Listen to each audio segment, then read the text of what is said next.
I have noticed that many people who only have superficial knowledge about the phantom time hypothesis often have a bad impression about the core of the theory. What I mean by this is that I tend to see people say that 300 years are missing from the history according to it, even though Heribert Illig claimed the exact opposite, that there was 300 extra phantom years added to our timeline which never actually happened. To give an example, it is enough to look at the second most viewed YouTube video on the subject, which was uploaded by the Y Files. Its title is The Phantom Time Hypothesis. 300 years are missing from the calendar. And this is not a unique case.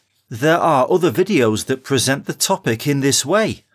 In fact, at the time when the theory was first introduced in Hungary in the 1990s, the Rubicon Historical Magazine published an issue titled On the Trail of the Lost 300 Years, in which they tried to debunk Heribert Illig's theory. I think the reason for this is that when one starts studying the history of Europe, they usually go in chronological order, and the events follow each other relatively logically. And as we move forward, we have a clearer and clearer picture of the following eras. This tendency, however, comes to an abrupt halt when we reach around the 2nd century AD. All of a sudden, history turns into a huge mess, and it stays that way until around the 9th or 10th century. At first glance, it all seems as if something is missing from our timeline around the period. And because of this, when people first encounter the phantom time hypothesis, they may falsely assume that it claims that things are missing from our history, when in fact, the exact opposite is the case. It's like if we were to cut up a 2-kilometre long bridge and erect it on a 5-kilometre long section. And we would see from the shore that 60% of the bridge is missing, even though there is nothing wrong with the bridge. It was just placed in the wrong place.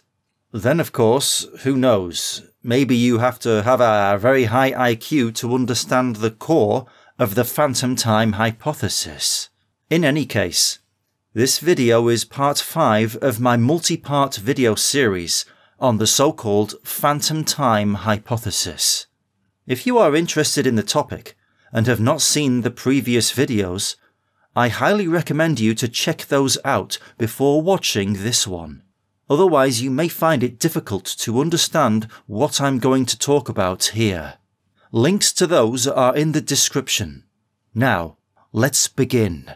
After my video about the Hungarian Chronicles, apart from an Iranian man, a Bulgarian one also contacted me and said that he had noticed a couple of strange things about ancient Bulgarian historical sources, which he thought may be explained by the phantom time hypothesis. He drew my attention to the fact that there's an ancient Bulgarian kings list titled The Nominalia of the Bulgarian Khans, in which it is written that the first king of the Bulgarians was called Aviathol, and he was from the Dulo tribe. He is usually identified by historians with Attila the Hun. What's really interesting about this is that according to the Nominalia, Aviathol lived or ruled for 300 years, and his successor and son, Ernak, for 150 years, which is obviously a bit much.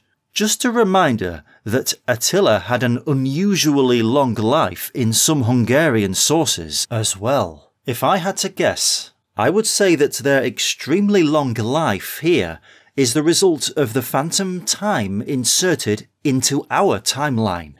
Unfortunately, there are few surviving old Bulgarian historical works or documents. This is mainly due to the long-term occupation of the country by Byzantium and the Ottomans. And most of the historical works that have survived are locked away in Russian archives. Partly because of this, we don't really know much about the Bulgarian history and their rulers before Krum the Fearsome ascended the throne in the early 800s. Despite the fact that, at that point, the first Bulgarian Empire on the Balkans was already founded 120 years ago by the Bulgarian chieftain Asparuk at the end of the 7th century. Before the so-called First Bulgarian Empire, there already existed a Bulgarian state on the European steppes of the area of what is today Ukraine, called Magna Bulgaria, which was founded by Asparug's father, Kubrat. Greek sources, however, mention the presence of Bulgarians as early as the end of the 5th century on the Balkans. At that time, the Byzantine Emperor Zeno made an alliance with the Bulgarians, which happened 200 years before Asparuk and his people settled in the territory of present-day Bulgaria and Romania. For this reason, many historians believe that those Bulgarians who served in Attila's army after the collapse of his empire remained and settled near the borders of the Eastern Roman Empire and the Carpathian Basin. It is interesting to note that Greek sources call Kubrat, who lived in the middle of the 600s, as the king of the Huns, the Onagers, and the Bulgarians. As I already stated in my video about the Hungarian Chronicles, according to linguists, the word Hungarian comes from the word onager, and that the Huns and the Hungarians are the same people. I also said that Kalti Mark in his chronicle says that the Hungarian conquest of the Pannonian Basin happened in 677, at the exact time when the Onagers, whom mainstream academic history considers a Bulgarian people, enters and occupies the Carpathian Basin. So basically, the Onagers and the Hungarians are the same people.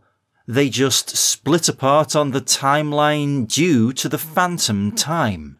So we could say that Kubrat was the king of the Hungarians and the Bulgarians. Well, if this title has any basis in reality, there should be someone in Hungarian sources whom we can identify with Kubrat. Toth Gyula, in his blog dedicated to the phantom time hypothesis, has written several articles about the Bulgarians, and he identified Kubrat with Kasaba, Attila's son from the Byzantine emperor's daughter, for several reasons. We don't know who Kubrat's father was, but just like Kasaba, he too was sent to the imperial palace in Constantinople at a young age, where he spent his early years. Kubrat later fought against the Avars in the Carpathian Basin. According to some sources, it was a rebellion of the Bulgarians against their Avar warlord in which Kubrat was successful. However, according to other sources, Kubrat fought for the throne of the Avar Khaganate in the succession war sometime around 632 or 635. If that was the case, Kubrat lost and had to flee. At the beginning of his reign, Kasaba also waged war in the Carpathian Basin in order to obtain the throne of his father's empire, but he lost, and he had to flee. After this, Kubrat moved to the northern part of the Black Sea, where he founded the state named Magna Bulgaria, and there he died. While after the death of his grandfather, Kasaba went to Scythia, which was on the northern coast of the Black Sea, where he spent the rest of his life. So there is a good chance that Kasaba and Kubrat are the same person. They just split apart from each other due to the phantom time. And it is likely that not only Kasaba and Kubrat are the same, but also the Bulgarian leader named Kuba, whom historians assume to be Kubrat's son, although there's no record which states this, so it's only speculation. The argument for this is that between 675 and 680 AD, Kuba also went to war against the Avars of the Carpathian Basin, just like his father Kuberat did sometime between 632 and 635 AD. The difference between the dates of the two similar wars is somewhere between 40 to 48 years, so roughly one Julian calendar era difference, i.e. Kuberat and his son Kuba is probably the same person. They were just reported on by two different sources using two different dating systems. Another argument in favour of Kasaba and Kuberat or Kuba being the same person is the way in which Tarihi Ungarus, a Hungarian chronicle which survived in a Turkish translation, writes Kasaba's name, that is, Kaba.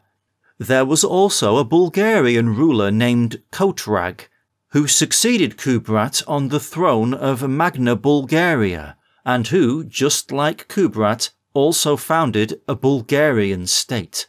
Only in Kotrag's case, it was Volga Bulgaria, and not Magna Bulgaria.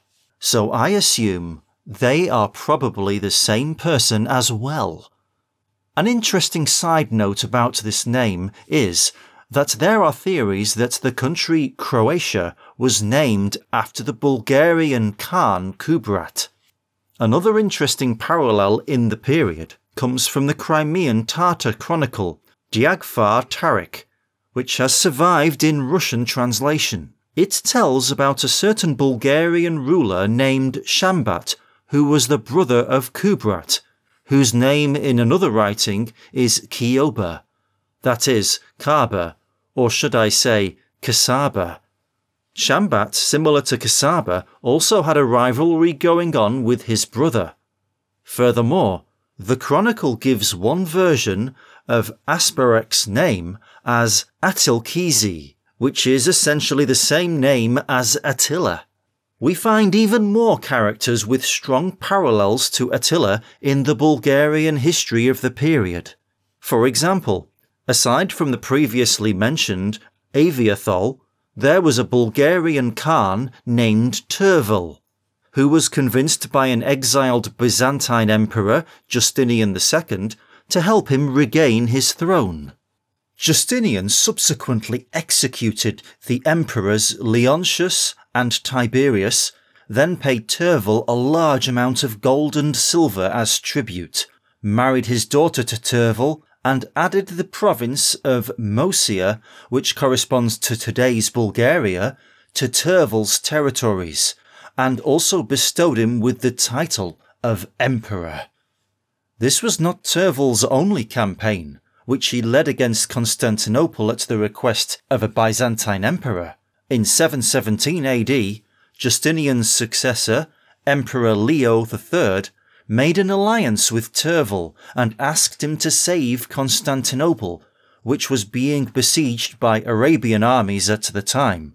Tervel decided to help Emperor Leo out, and he saves the besieged city. It is written in the Hungarian chronicles that after the Huns, i.e. Hungarians, attacked the Roman Empire, they killed 2 Roman emperors in a battle, after which Attila was elected as a king, who then married the daughter of the Eastern Roman Emperor Honorius. In addition, Antonio Bonifini's chronicle and several contemporary sources report that Attila led a campaign in the Balkans. So there's quite a lot of parallels between the two. Kubrat, whom earlier we have identified with Attila's son Kasaba, who was the Eastern Roman Empire's grandson, is said to have come to Constantinople as part of a Bulgarian-Byzantine alliance against Sassanid Persia, and Tervel, who we have identified with Attila, also made an alliance with the Byzantine Emperor for similar reasons. Only in his time it wasn't against Sassanid Persia, but the Abbasids. In Tervel's life, the motif of a dethroned Byzantine emperor asking him for help appears once more, because towards the end of his life, Astasius II seeks him out to help him regain the imperial throne, which was taken from him by Emperor Leo III. In the 400s, there was an Eastern Roman general of Alan Goth descent, whose name was Aspar, which, needless to say, is almost identical to the name of the Bulgarian leader Asparuk. His life shows several parallels with Attila's and Tervel. For example, Aspar helps two Eastern Roman emperors ascend the throne. He also marries the daughter of one of them. One of his sons, Patricius, receives the title Emperor, just like Tervel, and another one of his children was called Ardabor. As a reminder, Attila had a child named Aladar. Another Bulgarian Khan whose life shows parallels with Attila, more precisely with the first arrival of the Hungarians, is the Bulgarian ruler Kardam, who ruled from 777 to 796, or 803 AD.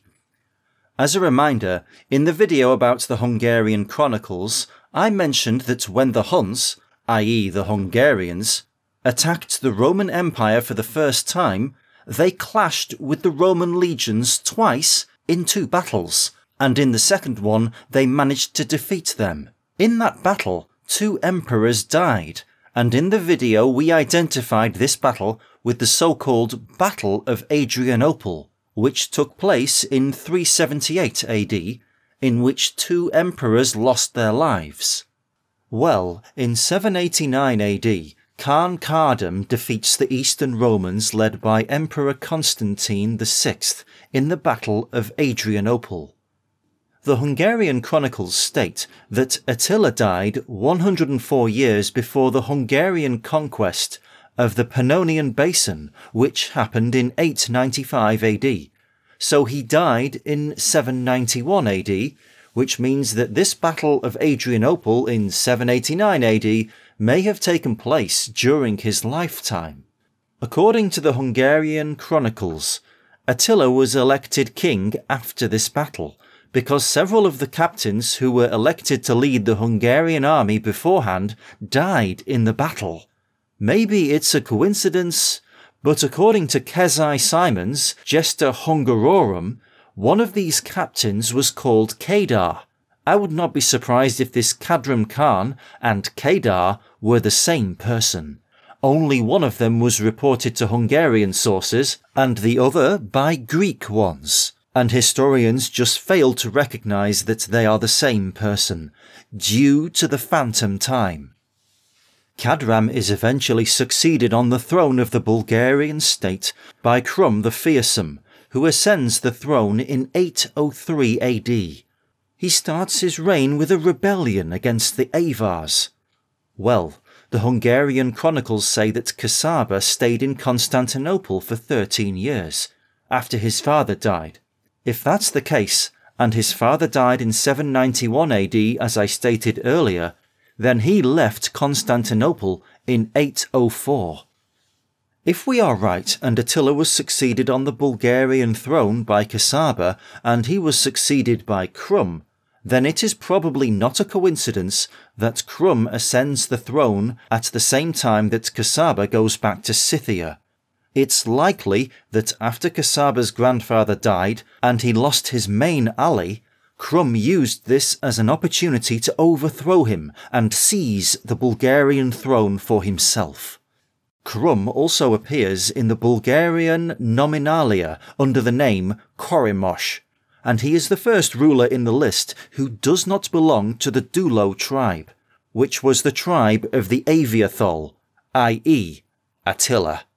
There are also things from the history of the period that are at least suspicious from the point of view of the Hungarians and Bulgarians. For example, when the Bulgarian tribal leader Asparuk establishes the first Bulgarian empire on the Balkans, he does this while being allied to a certain 7 tribes, which most historians consider to be Slavic. Well, it just happens that the Hungarian people at the time of the conquest, so around the 9th century, also consisted of 7 tribes. The word that the sources used to describe this 7 Slavic tribe is Savarti. However, there are some conflicting theories, because linguists are not 100% sure on the exact meaning of the word. Some claim that Savarti means Sarmatian. Well, the Sarmatians were a steppe people of Scythian origin. According to others, the word Savarti comes from the old Hungarian word Savarti, which is perhaps of Old Germanic origin, and it means black. If either of these are true, it would seriously question the Slavic ethnicity of these 7 tribes. The Bulgarian guy pointed out to me that Sever means north or northerners in Bulgarian, in which case the 7 Savarti tribes would mean that the 7 northern tribes, or the 7 tribes of the northerners. And it just so happens that Hungary used to be the northern neighbour of Bulgaria at that time. Certain historians identify one of these 7 tribes with the so-called Dulebes people, who in theory were a Slavic ethnic group who lived in the territory of what is today Hungary. What I would like to point out here is that the tribe of the Aviathol, or Attila, was called Dulo by the Nominalia, which is very similar to the name of the Dulebes. Well, if we are right, and Attila and his son Kasaba were indeed Bulgarian rulers, then there is a good chance that there should be some trace of this in Hungarian sources. Kalti Mark in the Chronicum Pictum writes the following about Attila. I quote, "Attila, by the grace of God, the son of Bendeguz, the grandson of the great Magor, who grew up in Engadi, the king of the Huns, Medes, Goths, Danes, the hammer of the globe, the scourge of God." Well, we know that by Huns he means Hungarians, and we also know who the Danes are. The Medes are a people of Iranian origin, who once had a state in Persia until they were defeated by the Achaemenic king Cyrus. It is possible that after they were defeated, the Medes immigrated or fled to the north of the Eurasian steppe, where they were later conquered by the Hungarians. Toth Gayula points out in his article, The King of the Medes, that some of the Medes probably came to the Carpathian Basin together with the Hungarians during the conquest, and it is likely that the settlements of Mad, Madoxa, Marda, Nagamad, and Neamada got their names from them. Well, it is not inconceivable that these Meds are the Bulgarians, just under a different name. However, and I know it may sound strange at first glance, but it is much more likely that the people known as the Goths are the same as the Bulgarians. Let me explain, and this may take a while. In another post, titled The King of the Danes, Toth Gayula points out something strange. In the Chronicum Pictum, it is written that Attila was the king of the Danes. However, Kezai Simon, in the Gesta Hungarorum, refers to the Danish people with the word Dacian. I quote, "From there, Ethele went to Thuringia, and after holding court in Eisenach, he commanded a large army against the Dacians, Danes, Norwegians, Frisians, Lithuanians, and Prussians, whom he conquered by persuading and defeating them." End of quote. When Kezai lists the people whom Attila conquers here, all the people he lists live around the shores of the Baltic Sea in northern Europe, with the sole exception of the Dacians. It is so clear that by Dacians he means the Danes here, that the translator even wrote it there in parentheses. Well, as a matter of fact, there once was a people called the Geta, who lived in the territory of today's Bulgaria and Romania, and whom many ancient and medieval writers consider to be the same people as the Dacians, the Thracians, and even the Goths. For example, the Greek writer Strabo, who lived at the time of the Christ, writes that the Dacians, Thracians, and Getae, or Geta, lived side by side, and they speak the same language. As for the Danes, they have a connection with the Goths. The historian Jordanes writes in his book Getica that the Goths came from Scandinavia, and this is probably true. There is a small island in the Baltic Sea off the coast of Sweden, which to this day is called Gotland.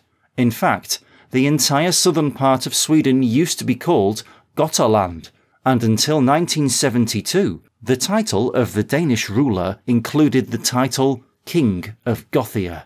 It is a very strange coincidence that this Danish-Goth pairing appears in Scandinavia and a Dacian-Thracian Geta pair appears in the Black Sea region in the Balkans.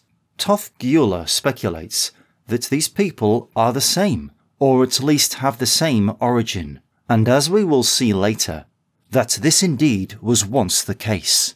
On top of that, ancient Greek sources tell about a nomadic tribe that existed in the Eurasian steppe somewhere in the Caspian Sea area in the 1st millennium BC, whom the Greeks called Massageta. Linguistics professor Janos Harmata identified these Massageta with the ethnic group which was called Daha by the Persians. Gyula Toth points out in the previously mentioned post that Dahas were called Dana by the Sanskrit sources. This parallel between Geta and Dacians, Goths and Danes, and Massagetas and Dahas clearly cannot be a coincidence. But why do I think they are the same people as the Bulgarians? Well, as I have already mentioned, the Geta people lived in the territory of today's Bulgaria and Romania. The Encyclopaedia Britannica says the following about them. The Geta were subjected to Scythian influence and were known as expert mounted archers. The Bulgarians were often called Moesians by Byzantine sources of the time. Moesia, by the way, is the imperial province roughly located in the territory of present-day Bulgaria. The meaning of the word is most likely horse. There are theories from historians that the word Mazza in the word Massageta refers to this province of Moesia, or the Moesian people, and it basically means horse-riding Geta, i.e. the nomadic branch of the Getas who did not settle. Roman sources as early as the time of Christ already mention a certain Moesi people who lived in the territory of Thrace, but today's historians believe that this people have nothing to do with the Bulgarians. In fact, they are not even sure if this people even existed at all. But what if they are wrong? And the Moesi people who lived around the time of Christ and the Bulgarians who were called the Moesi are the same, and they just split away from each other on the timeline due to the phantom time. In addition, there are a couple of anachronistic Greek Byzantine sources which mention Bulgaria long before the foundation of the Bulgarian state. For example, the Egyptian Coptic bishop John of Nikiu writes in his chronicle that the Eastern Roman general Vitalian retreated to Bulgaria after his rebellion against the Emperor Anastasius failed. The only problem with this is that, in theory, Vitalian lived in the early 500s, and Bulgaria will not exist at this point for at least another 100 years. Another example of this is the Patri of Constantinople, written around the year 1000, which reports that Constantine the Great brought pipes from Bulgaria to develop the city's sewage system. The catch with this is that Constantine the Great lived in the 300s, and Bulgaria only came to be in the 600s. Let's go back to the previous line of thought. If the Bulgarians are the same as the Moesians, who are the same as the Thracians, who are the same as the Getae, who are the same as the Goths. Does that mean that when we read about Goths in the pages of history, there is a good chance that they are actually talking about the Bulgarians? In the 500s, on the Eurasian steppe, there existed a state called the Gokturk Khaganate. What the Byzantines recorded about them shows several parallels with both the Hungarians and the Bulgarians.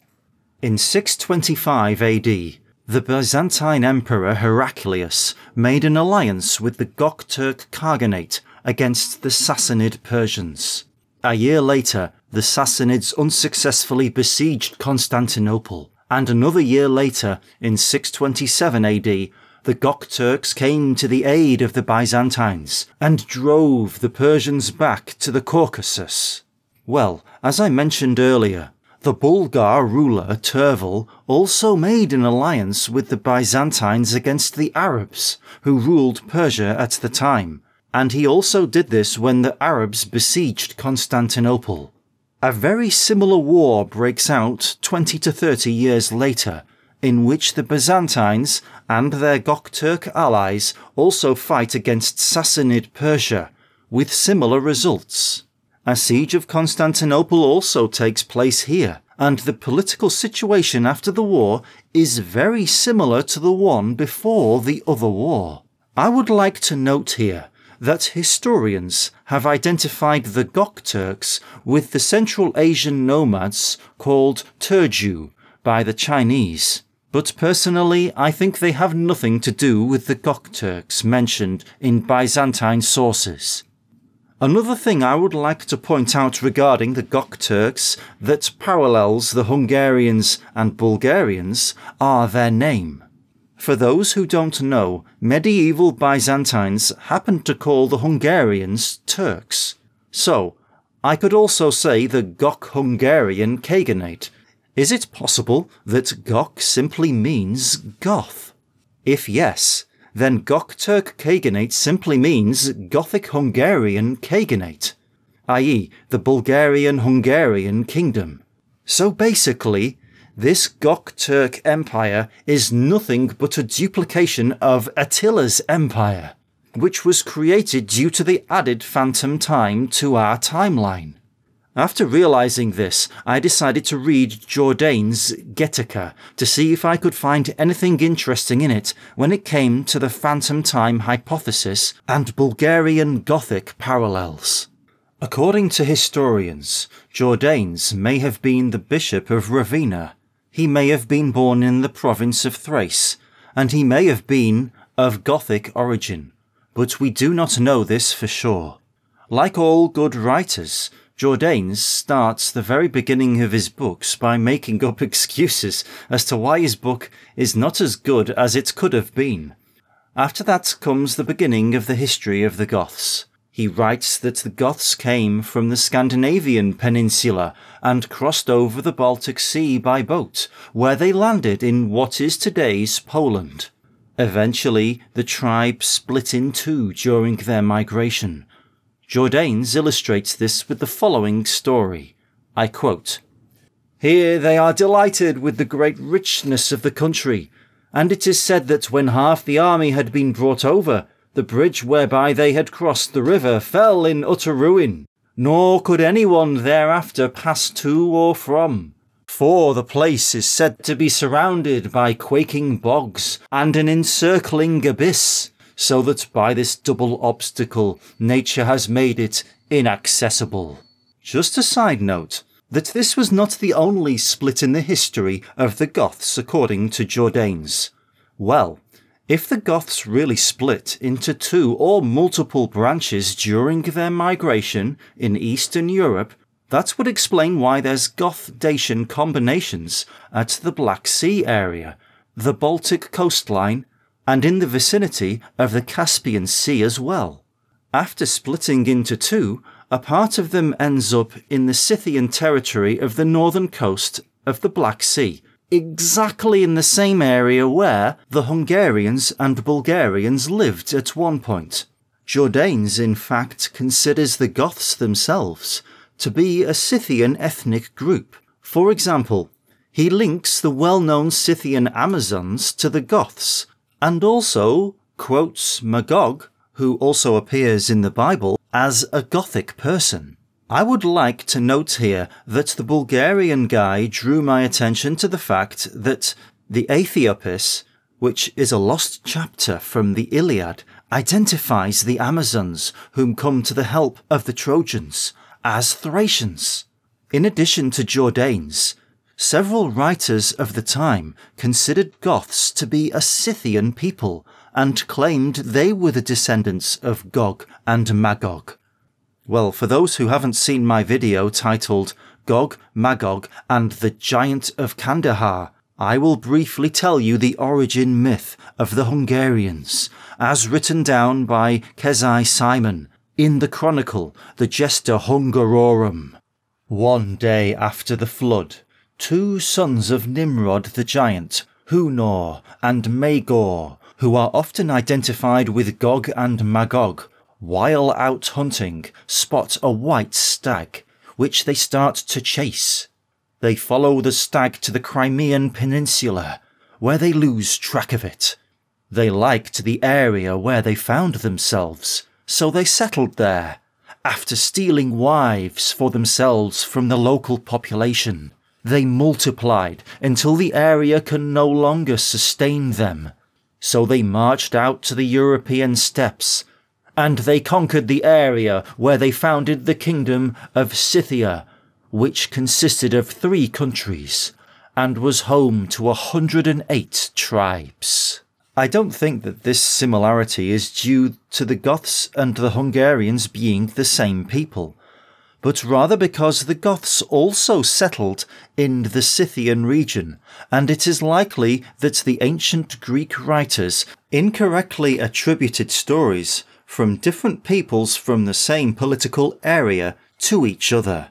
Anyway, the Bulgarian guy pointed out to me that the name Aviathol, who is identified with Attila, means dear child or dear-born, according to at least some linguists. Jordanes writes about the area where the Goths settled with the following. We read that in their first abode, the Goths dwelt in the land of Scythia, near Lake Meotis, in their second, in Moesia, Thrace, and Dacia, and in their third they dwelt again, in Scythia, above the Sea of Pontus. Very interesting that Jordanes places the territories of the Goths exactly where the Thracian and Moesian peoples lived, whom we previously identified with the Bulgarians. And of course the Bulgarians themselves settled that region later according to the official timeline. Another clue that can support the Goths and the Bulgarians being the same is one of the Gothic kings' names, which is given as Philomer by Jordanes. The Bulgarian guy drew my attention to the fact that Mir means peace in Bulgarian, and names with this word or syllable at the end are very common in Bulgaria, even to this day. For example, there's Malamir, Strasimir, Vladimir, Blagomir, Radomir, Zdravomir, and Miro. So the name of the Gothic king Philomer sounds very Bulgarian, and as we will see, there are more names like this among the list of Gothic kings. A small addition to the previous video on the topic, which was about Parthians and Sassanids. Jordanes calls the Persians led by the Achaemenid king Cyrus the Parthians, which seems to confirm my assumption that the word Parthian simply means Persian, and it's not the name of a different ethnic group. Reading the book further, I noticed that Jordanes writes about the father of Alexander the Great, Philip II, marrying a Goth girl. Despite this later, he wages a war against them. This story is also preserved in Greek sources, but here they write about Philip marrying a Thracian girl instead of a Goth one. Historians assume that Jordanes here mistakenly or falsely attributed elements of Thracian history to the Goths. However, if we take my assumption that is, that the Goths and Thracians are the same people being true, that would mean what Jourdain writes here is not actually bullshit at all. After reading the work, I can say with confidence that Jourdain did not like the Huns very much. This is clear, for example, from what he wrote about the origin of the Huns, i.e., the Hungarians. I quote, "Philimir, king of the Goths, son of Gadaric the Great, who was fifth in succession to hold the rule of the Getae after their departure from the island of Skanza, and who, as we have said, entered the land of Scythia with his tribe, found among his people certain witches, whom he called in his native tongue Haliarunai. Suspecting these women, he expelled them from the midst of his race and compelled them to wander in solitary exile afar from his army. There the unclean spirits who beheld them as they wandered through the wilderness bestowed their embraces upon them and begat this savage race, which dwelt at first in the swamps, a stunted, foul, and puny tribe, scarcely human, and having no language save one which bore but slight resemblance to human speech. Such was the descent of the Huns, who came to the country of the Goths. At one time, while hunters of their tribe were as usual seeking for game on the farthest edge of Meotis, they saw a doe unexpectedly appear to their sight and enter the swamp, acting as guide of the way, now advancing and again standing still.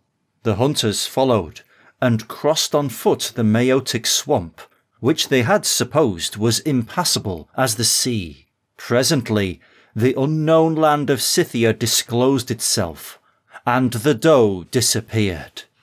End of quote.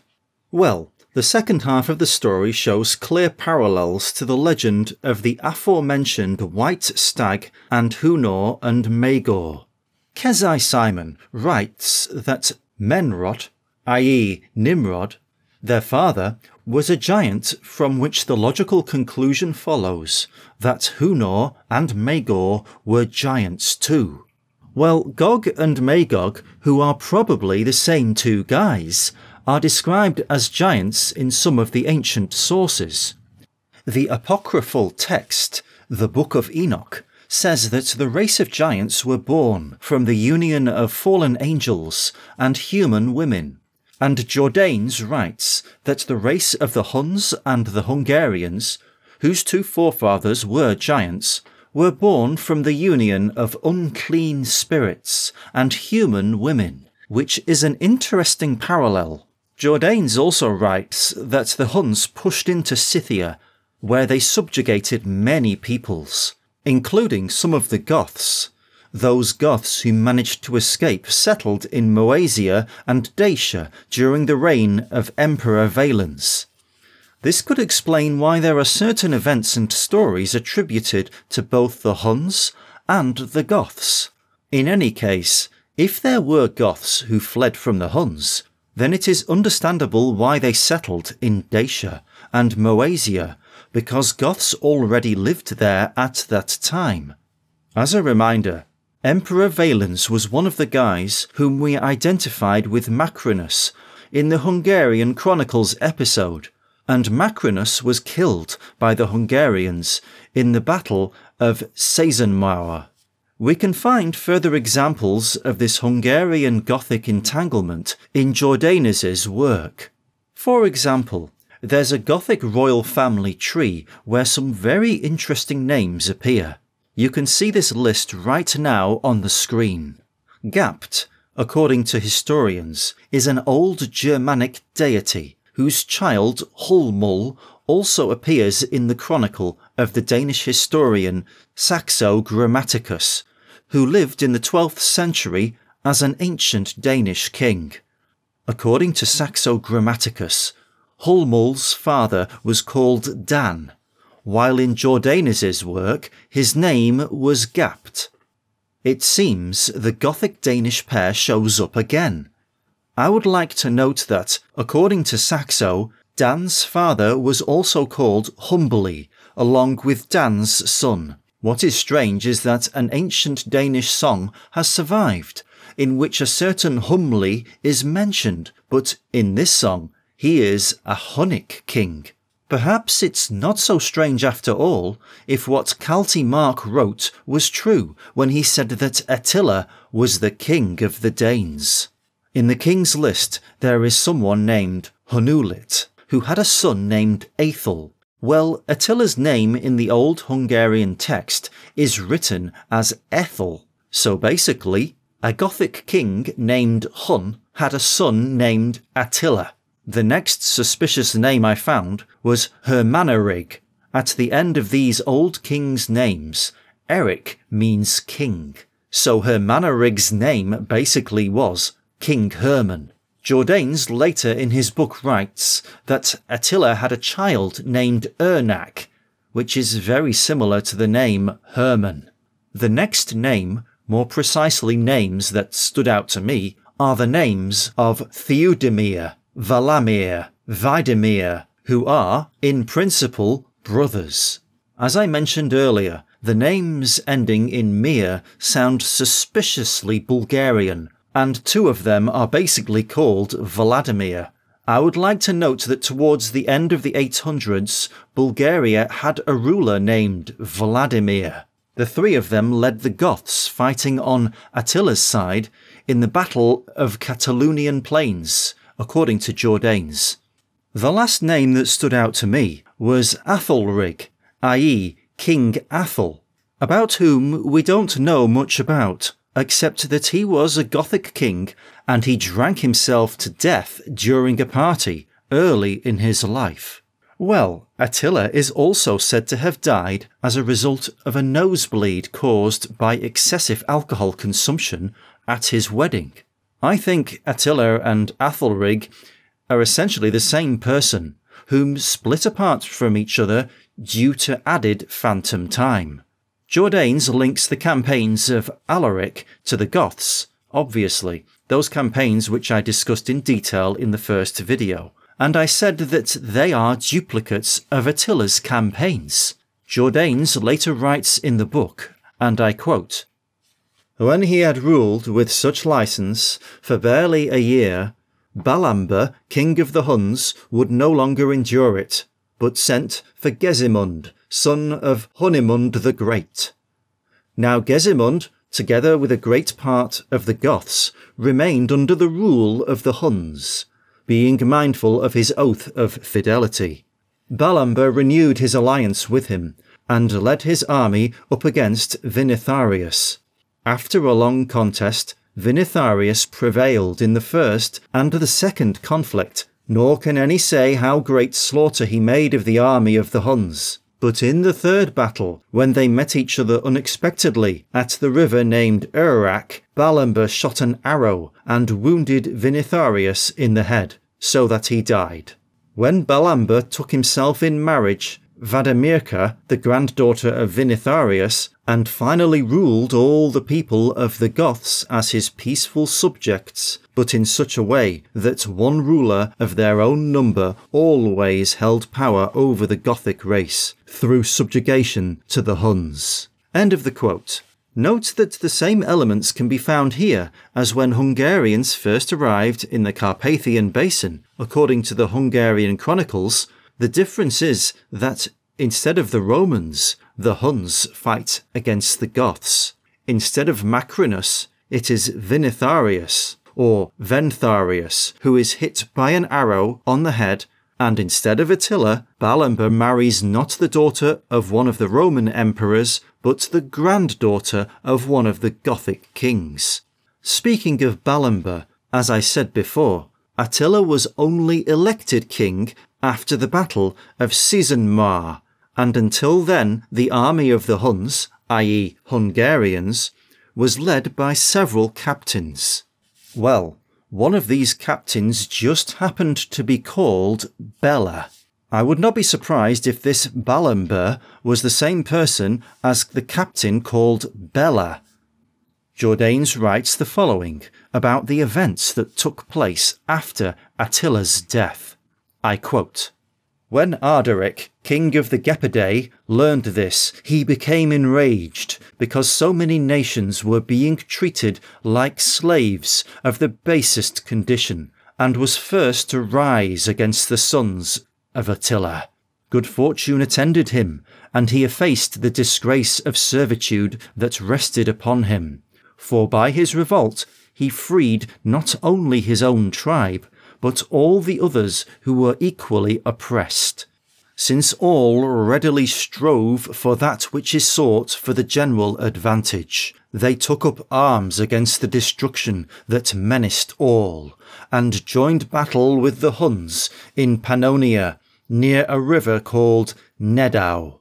Finally, after many bitter conflicts, victory fell unexpectedly to the Gepidae, for the sword and conspiracy of Ardaric destroyed almost 30,000 men, Huns, as well as those of the other nations who brought them aid.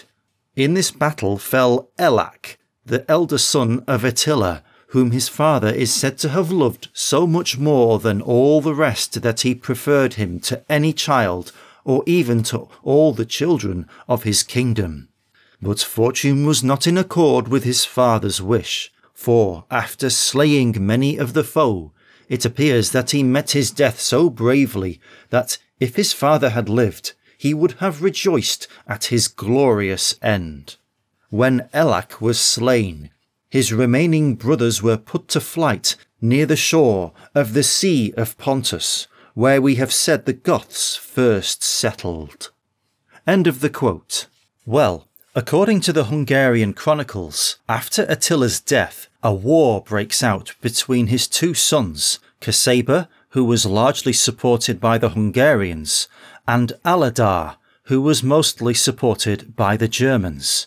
If the testimony of the Greek diplomat Priscus, who visited Attila's court, is to be believed, Attila had several sons. Despite this, the Hungarian chronicles only mentions 2 of them, perhaps because they were the important ones due to later events. Therefore, it is unlikely that this Elac mentioned by Jordanes is the same as either of them. However, Ardaric is probably the same person as Aladar, whom in the video about the Hungarian chronicles we identified with the Frank king Charlemagne. Even their names are very similar. Another parallel is that historians believe that Ardaric's army was largely made up of Germans. But if this is true, then why isn't Ardaric listed as Attila's child in Jordanes' work? Well, it is possible that Jordanes was not aware of this and simply got confused by the sources of the time, which were written in several languages that used several different calendar systems. However, I think that forgery and foul play cannot be ruled out in this case.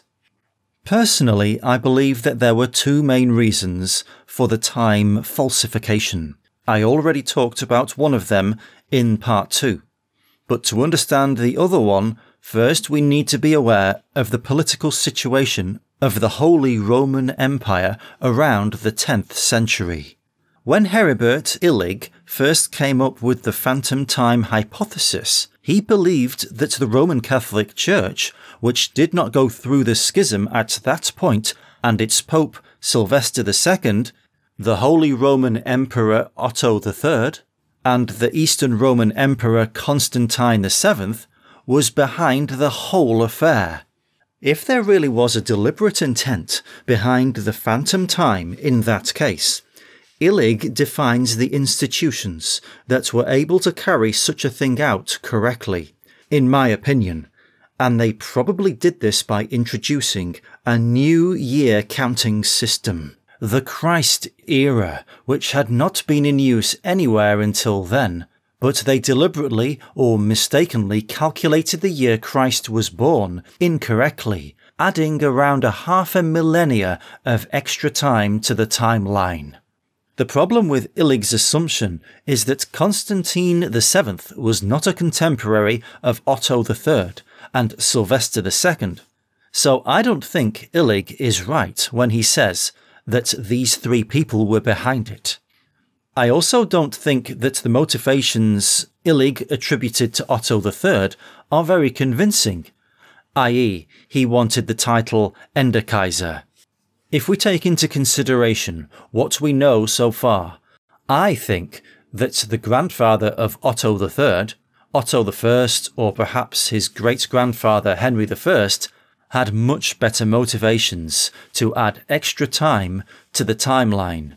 More precisely, both of them may have had a very good reason to separate Attila the Hun from his son, Charlemagne.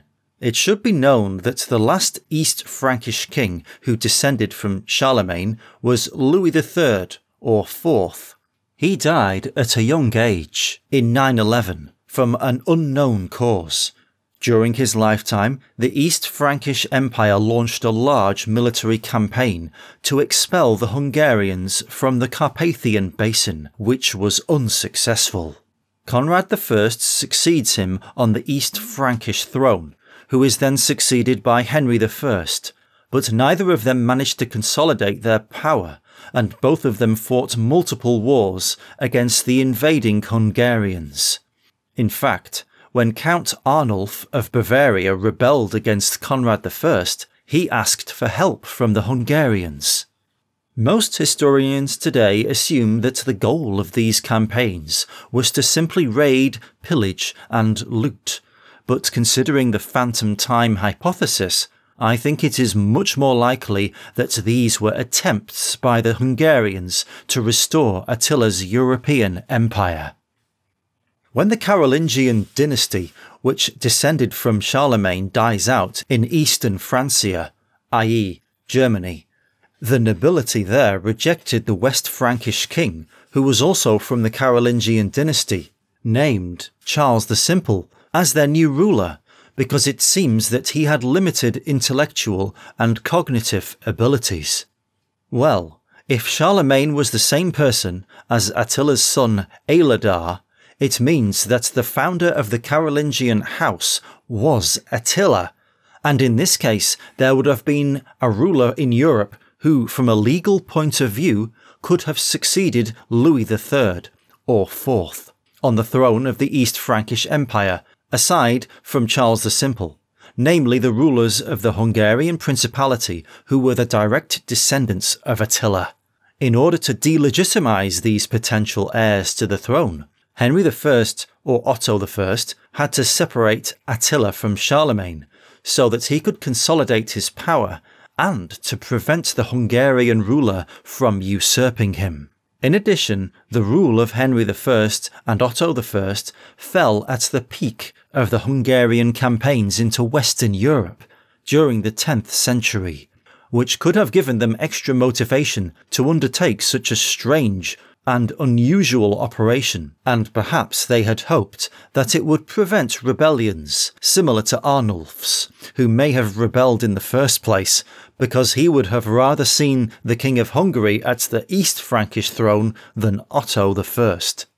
To do this, it was necessary to work together with the Church, and with another enemy of the Hungarians, the Byzantine Empire, and it is likely that these three institutions jointly introduced the Christ era with a couple of extra unnecessary centuries, which resulted in the current screwed up, strange historical continuity which we have today. The Christ era was eventually adopted by the other European powers, and with their rising influence during the age of colonialism, it was eventually adopted across the globe. I don't know if that's how it happened, but I think it's a much more reasonable explanation than what Heribert Illig came up with. In any case, let's continue with Jordanes' book. He writes that after Arderic's and Elac's war, the Goths settled in the Balkans. A part of them at the time of his life lived in the vicinity of Nicopolis, in the province of Moesia, roughly in the territory of today's Bulgaria. Do you remember what I said at the beginning of the video? I said that due to the fact that Greek sources already mention Bulgarians in the 400s, some historians believe that after the disintegration of Attila's empire, some of the Bulgarians who served in his army stayed and settled in the Balkans and in the Carpathian Basin, just as Jordanes writes about the Goths here. I found one counter-argument in Jordanes' work against the idea that the Goths and the Bulgarians are the same people, namely that he mentions the Bulgarians as well aside from the Goths, although he does it only once. I quote, "Farther away and above the Sea of Pontus are the abodes of the Bulgares, well known from the disasters our neglect has brought upon us." It is not entirely clear to me what Jordanes is referring to or what he means by this, but due to the area he describes, it is possible that Jordanes is talking about the Volga Bulgarians here, and he may be calling their Balkan branch by how the Greeks called them, i.e. the Goths. It is also possible that he is mixing something up, or maybe he just did not know that Bulgarian were the same as the Goths, though admittedly this is highly unlikely. Or maybe I'm just wrong. Who knows? Anyway, these were the parts from the book that I considered relevant to the phantom time hypothesis. So to summarize my conclusion, a branch of the people called Goths migrated from Scandinavia sometime in antiquity and settled on the European steppe, on the coast of the Black Sea. Over time, they lost their Germanic characteristics due to mixing with other tribes, and became more similar to the Slavs and Scythians living in the region. This people are the same as the ones called Gaetae, Dacians, and Thracians by the Romans and Greeks in antiquity, and the people we call the Bulgarians today. But because of the phantom time, they simply split apart from each other on the pages of history. And their history is heavily mixed with Hunnic elements due to them having had the same ruler at a crucial point in history. At least I think so.